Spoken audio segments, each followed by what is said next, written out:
یہ کہانی ایک خوبصورت اور دولت مند شہزادی کی ہے جو بہت مغرور تھی۔ وہ ہر کسی کو اپنے سے حقیر تر سمجھتی اور ہر کسی کا مذاق اڑاتی، لیکن اسے یہ نہیں پتہ تھا کہ قدرت اس کے ساتھ ایک بہت بڑا مذاق کرنے والی ہے۔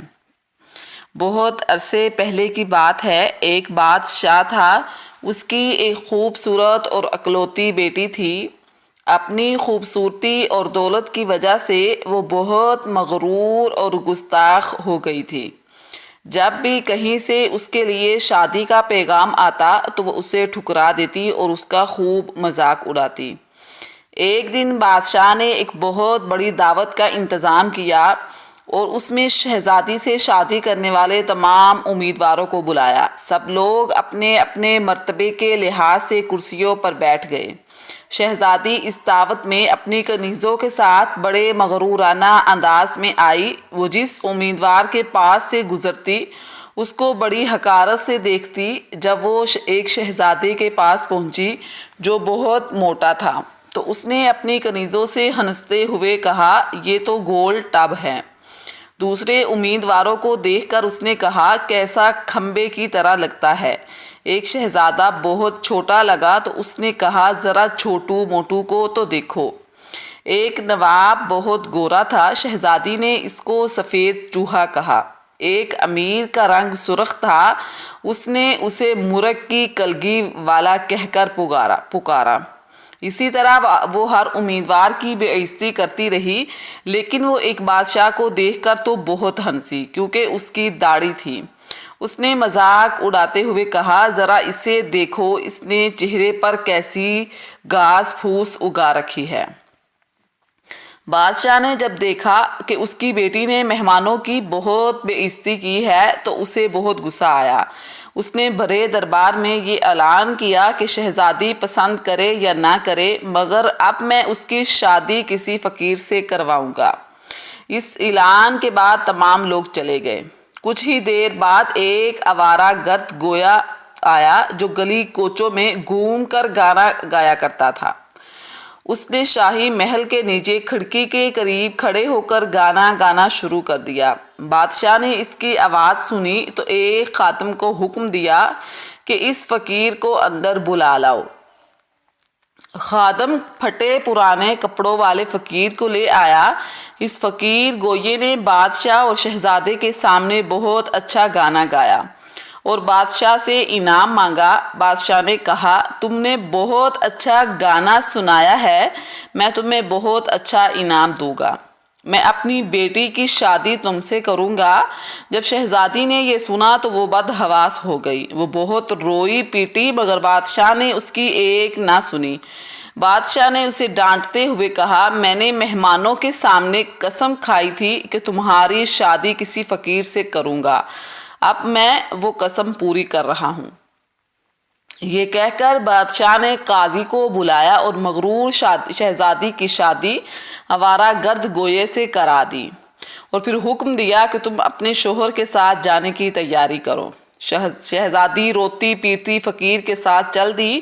راستے میں وہ ایک شکار گاہ سے گزرے۔ اتنی بڑی شکار گاہ کو دیکھ کر وہ حیران رہ گئی۔ اس نے پوچھا، یہ شکار گاہ کس کی ہے؟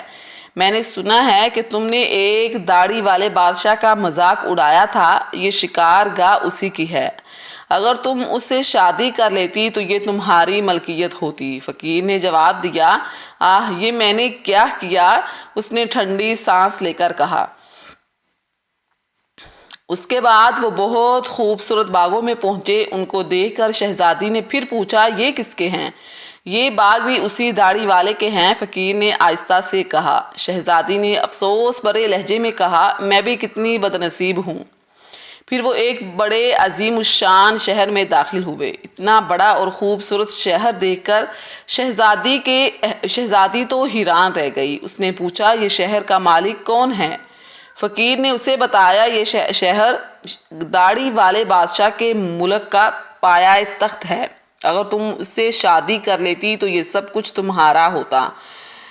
اوہ، میں نے بہت غلطی کی، کاش میں اس سے شادی کر لیتی، اس نے پچھتاتے ہوئے کہا۔ فقیر شوہر نے ناراض ہوتے ہوئے کہا مجھے اس سے کوئی مطلب نہیں، مگر تم میرے ہوتے ہوئے دوسرے مرد کی بات کیوں کر رہی ہو؟ کیا مجھ میں کوئی کمی ہے؟ اس طرح کی باتیں کرتے ہوئے وہ ایک چھوٹی سی جھونپڑی کے قریب پہنچے۔ کیسی بدنما اور چھوٹی سی جھونپڑی ہے، یہ کس کی ہے؟ شہزادی نے پوچھا۔ یہ میرا گھر ہے اور یہی وہ جگہ ہے جہاں ہمیں زندگی گزارنی ہے۔ تمہارے نوکر کہاں ہیں؟ میں نوکروں سے کیا کام؟ تم ہر کام کر سکتی ہو، اب آگ جلاؤ اور میرے لیے کھانا پکاؤ، میں بہت تھک گیا ہوں، فقیر نے کہا۔ چونکہ شہزادی کو کھانا پکانا نہ آتا تھا، اس لیے فقیر نے اس کی مدد کی اور کچھ دیر بعد انہوں نے الٹا سیدھا کھانا پکا کر کھا لیا اور سو گئے۔ دوسری صبح فقیر نے اسے جگایا اور گھر صاف کرنے اور دوسرے کام کرنے کو کہا۔ شہزادی تمام دن کام کرتی رہی، اوپر سے جلی کٹی باتیں بھی سنتی، مگر صبر کے سوا کوئی چارہ نہ تھا۔ اسی طرح انہوں نے کچھ دن گزارے، پھر ایسا وقت آیا کہ ان کے پاس کھانے تک کے لیے کچھ نہ رہا۔ ایک دن فقیر نے کہا میں نے جو کچھ کمایا تھا خرچ ہو گیا، اب تمہارے کمانے کی باری ہے، میں تمہیں بیت لا کر دیتا ہوں، اسے تم ٹوکریاں بنا لینا۔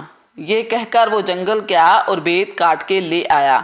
شہزادی نے ٹوکریاں بننی شروع کر دی۔ اس نے پہلے کبھی کوئی ایسا محنت کا کام نہیں کیا تھا، اس لیے اس کی انگلیاں زخمی ہو گئی اور ان سے خون بہنے لگا۔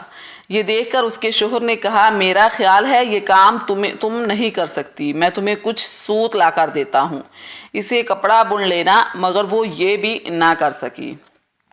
فقیر نے کہا تم تو میرے لیے بالکل بیکار ہو، تمہیں کوئی کام نہیں آتا، تم سے شادی کر کے مجھے بہت بڑا نقصان ہوا ہے، بہرحال میں کوشش کرتا ہوں کہ تمہارے لیے مٹی کے برتن لا دوں، تم بازار جا کر ان کو بیچا کرنا۔